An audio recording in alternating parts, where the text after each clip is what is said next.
আমি অধ্যক্ষ হিসেবে প্রায় 1 বছর হবে, কাছাকাছি 1 বছর হবে। 73 সালে। 73 সালে। 1973 সালে। ধন্যবাদ। আমি আপনার কাছে একটু জানতে চাইবো যে বর্তমান প্রেক্ষাপটে যে ভালো রেজাল্টের পাশাপাশি একজন ভালো মানুষ গড়ে তোলার জন্য আপনারা কি কি পদক্ষেপগুলো নিয়ে থাকেন? আমরা অনেক পদক্ষেপ নিয়ে থাকি। যেমন আমাদের এখানে আমরা অ্যাসেম্বলি করেছি। আমি আশা করি অ্যাসেম্বলি শুরু করেছি সকাল 9টা থেকে। অ্যাসেম্বলির মধ্যে আমরা অনেক নৈতিক আলোচনা করি। তারপরে আমরা একটা কালচারাল ক্লাব করার জন্য চিন্তা করতেছি, আমরা করব। এবং আমাদের টাস্কের মধ্যে নৈতিকতার জন্য অনেক কিছু আলোচনা করা হয়, আমি বলি ওদের আলোচনা করতে। এই আর কি। আর আমাদের মোবাইল টিম আছে, তারা প্রতি ঘন্টায় ঘন্টায় পুরা করে রাউন্ড দেয়, কোনো অনিত আচরণ হচ্ছে কিনা, কাজ হচ্ছে কিনা, ছেলেমেয়েরা বাইরে আসছে কিনা, এইসব ব্যাপারে আমরা খুব তদারক করি। এবং আমাদের এখানে দেখবেন ঘুরে কোনো ছাত্র এখানে আড্ডার কোনো ব্যবস্থা নেই আমাদের এখানে। কমনে থাকবে, ওই তারা চলে যায়। বছর অন করেছে 313 জন। বছর আমাদের রেজাল্ট খুব ভালো হয়েছিল। এবং গত বছর হচ্ছে আমাদের একটা ঈর্ষণীয় সাফল্য হচ্ছে যে আমাদের থেকে একটা ছেলে বুয়েটে চান্স পেয়েছে। আর একটা ছেলে এর আগের বছর পেয়েছে রাজশাহী আইন বিভাগে চান্স পেয়েছে। এবং রেজাল্ট ভালো হয়েছিল আমাদের। আসল মজার ব্যাপার হচ্ছে যে ছেলেটি আমাদের বোর্ডে চান্স পেয়েছিল সে ডাবল জিপে পায়নি, কিন্তু সে এসএসসিতে ছিল 4.8 সামথিং।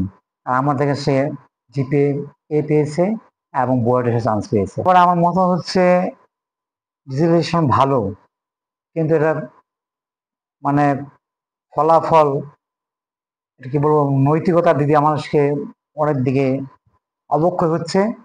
যেমন একটা বাচ্চা ডিজিটালাইজেশনের জন্য সে মোবাইল নিয়ে সে পড়ালেখা দিতেছে, একটা ফাঁকে ফাঁকে সে অনেক কিছু তার মধ্যে ঢুকে যাচ্ছে। এতে করে আমি মনে করি আমাদের ডিজিটালাইজেশনের চেয়ে নৈতিকতার চরম অবক্ষয় করছে। এই ব্যাপারে আমাদের সরকারের আশু দৃষ্টান্ত রাখা দরকার, যাতে মোবাইলের মধ্যে কোনো অনৈতিক যেসব মোবাইল ছাত্র ইয়ে করবে, একটা সিস্টেম করা উচিত মোবাইলগুলিকে, ছাত্ররা যেসব মোবাইল ব্যবহার করবে ওটার মধ্যে যেন একটা বার থাকে, যেন অন্য কিছু এখানে না আসতে পারে, শুধু লেখাপড়া দিবে, লেখাপড়াই দেখবে, এরকম করতে পারে দেওয়া দরকার। আর না, আমি মনে করি যে এই ডিজিটালাইজেশনের চেয়ে আমার আগের সেই অ্যানালগই ভালো। পরিবারের সবচেয়ে আঘাত হবে এবং এটার জন্য সবচেয়ে দায়ী মা। আমি মনে করি যে মাকে সবসময় খেয়াল রাখতে হবে আমার সন্তান সারাদিন কি করছে, কোথায় আছে। আমি দেখেছি যে এমনও বাড়ি আছে, অনেক মানুষ আছে, মা একবার রান্না করে, ছেলে একবার দরজা লাগিয়ে কি করতেছে একা একা, মা কিছু জানে না। আর মাদকের প্রথম শুরুটা হচ্ছে বিড়ি সিগারেট।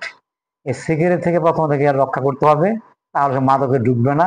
আর তার সঙ্গ যদি কোথায় চলে, কি করে না করে, এই জন্য মাকে, বাবাকে যদি আমি 99%, মাকে ধরুন 99%, আর বাবা ধরুন 1%, মা একটু সর্বদা এটা খেয়াল রাখতে হবে, তাহলে আশা করি আমরা এদিকে আগাতে পারবো।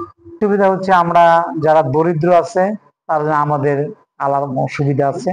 আমাদের এখানে কোনো দরিদ্র ছেলে মেয়ে বলতে পারবে না, আমার এখানে বেশিরভাগ 80% দরিদ্র ছেলে মেয়ে পড়ে। বলতে পারবো না যে দারিদ্রের কারণে আমরা কোনো তাদেরকে বের করে দিয়েছি। আমরা যেভাবে তাদেরকে এখানে রাখি, পড়ানোর চেষ্টা করি, আমাদের অনেক সুযোগ দিই। আমরা আমরা এমনও করি, ও স্যার যদি বলে যে আমি অভাব বস্তু বা দরিদ্র, কোনো স্যারকে আমরা বলে দিই যে আপনি ফ্রি পড়াবেন।